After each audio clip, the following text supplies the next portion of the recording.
Mate,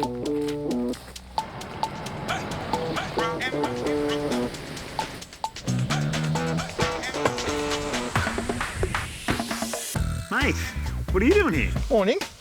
Last year I worked with Holden's engineers on that thing over there, the Holden Trailblazer. And I thought I'd come to our off-road base to see if it's got the goods to tackle our last victor. Yeah, well, the Mitsubishi Pajero Sport beat the Toyota Fortuner convincingly last time around to become CarAdvice's best family rugged off-roader. Well, we'll see whether Big Red over here has the goods to topple the mighty Mitsubishi.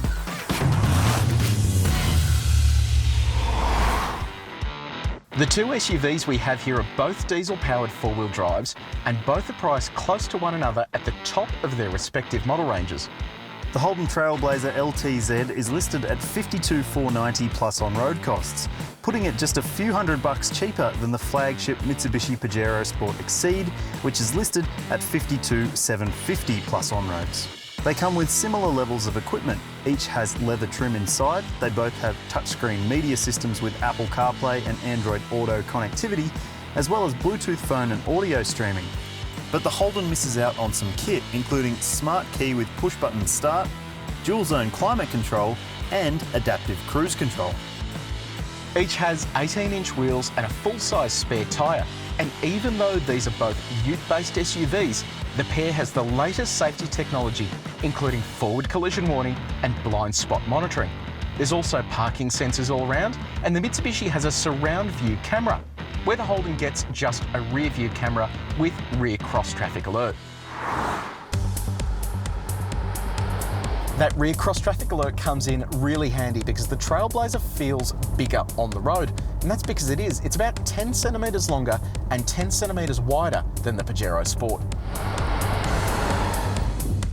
Now, if this thing looks familiar, that's because it is. It used to be called the Colorado 7. And while the name has changed, not much else has actually changed. They updated the front end, so that's new to this car.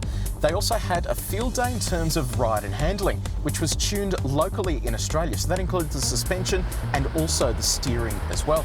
They also fitted a very fancy thing called a centrifugal pendulum absorber.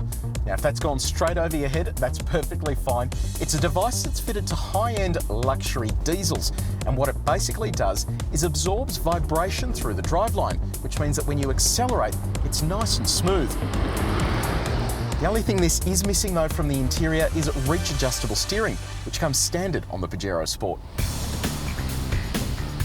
So does Paul's Trailblazer offer better composure and compliance than the Pajero Sport in everyday driving conditions? Look, it's pretty close. The steering in this is a bit more vague comparatively, and it also has more kickback through the wheel when you're going over even standard surfaces. But you can't fight physics. This thing weighs about 130 kilos less, so it does feel a touch more nimble, and it's slightly more car park friendly in size as well.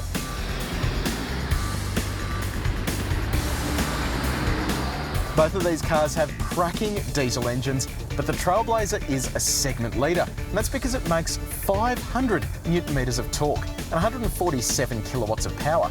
It's easily enough to offset that extra weight from its 2.8 litre turbocharged diesel. It's made into a 6-speed automatic gearbox, which is really nice and smooth, and also comes with something called grade logic control. That allows it to step back through the gears when you're going downhill. It comes in especially handy if you're towing, which means you won't cook those brakes. The 8-speed automatic in the Pajero Sport started to get on our nerves a little bit last time around because it constantly feels like it's hunting for a gear at lower speeds. But there's plenty of power and torque available, 133 kilowatts and 430 newton meters, to ensure that you've got smooth progress. So these two are pretty well matched in terms of day-to-day use, but there might be more to separate them off-road.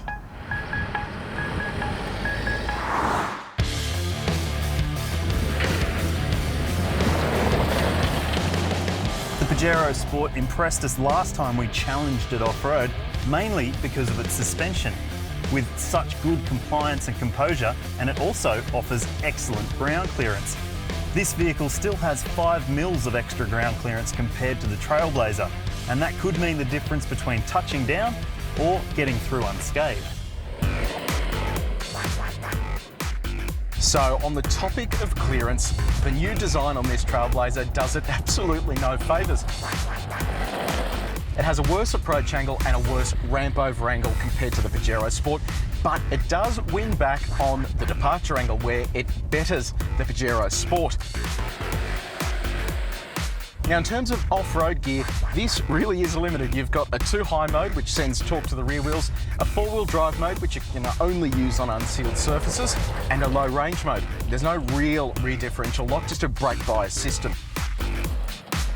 The Pajero Sport has a mechanical locking rear diff which works brilliantly, and you can leave it in 4-wheel drive on sealed surfaces, unlike the Trailblazer.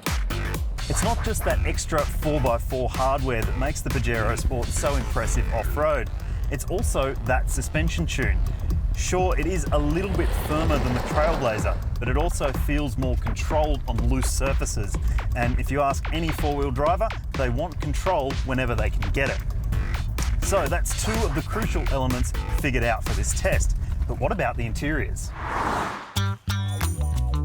The Mitsubishi's 7-seat layout sees its rearmost seat bases fold forward, then the backrests fold down into the floor. The Holden's packaging is a bit smarter. Its seats can be folded down entirely, allowing a more tidy boot area. And with all 5 rear seats down, the Trailblazer has an advantage of more than 200 litres, the company claims. But what you're going to find is that in both cars, there's barely any space at all behind that third row. Now, speaking of the third row, here in the Trailblazer, there is plenty of room if you're a kid, and you're going to love it because it's nice and wide. It's wider than the Pajero Sport. You've got plenty of cup holders as well, but adults are going to find it a bit of a tight space, especially for knee room. Thankfully, it is fairly easy to get in and out thanks to this roll and tumble arrangement. The third row of the Pajero Sport has just a little bit less headroom and a touch less toe room as well, but it does have better knee room than the Trailblazer. It should be noted that neither of these vehicles has a sliding second row, which is really handy in more thoughtful SUVs. But it is easier to get in and out of this one than it is in the Trailblazer. What is this? This is the lap of luxury. Yeah, these seats, even the ones back here, are more comfortable than the front ones in the Trailblazer. Absolutely, and look at that interior. I mean, this actually looks like a really premium cabin. Yeah, and it feels like a purpose-built family SUV, not a ute that's been turned into an SUV. Absolutely agree. Like we said last time, Paulie, things can change pretty quickly in terms of the weather up here, but one thing that hasn't changed is our winner. Yeah, you're right. Like we said, inside the cabin, every step of the way, the Pajero Sport has just been slightly better. Everything from the interior to the 4-wheel drive equipment, it really is loaded with features, and it's clear to see why it's the winner at that price. Look, the Trailblazer did impress me around town. It's much improved in that regard, better steering and better ride comfort, but it just can't match up to the Mitsubishi. So it's clear to see why that thing is the winner. If you want to see it going up against anything else, maybe a Lauda Niva, a Prime Mover, we've run out of options here, or if you want to see any other comparisons at all, let us know in the comments section below. Don't forget to subscribe as well. But in the meantime, head to CarAdvice.com for all your latest car news.